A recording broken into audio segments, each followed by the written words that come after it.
В 1820 году даже в газете Neue Speyerer Zeitung есть небольшая заметка, которая посвящена папахе ингуша и которая, олицетворяет свободу ингуша. Neue Speyerer Zeitung, 11 июля 1820 года.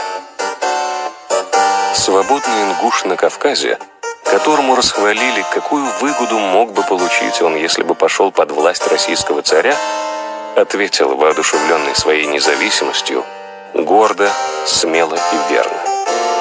Да как я могу пойти на это? Над своей шапкой я не вижу ничего, кроме голубого звездного неба. Ни папа Григорий VII в Каносе, ни император Наполеон при Йене не смогли так верно сказать. Хотя их шапка и была выше, чем у ингуша, но в сердце вряд ли.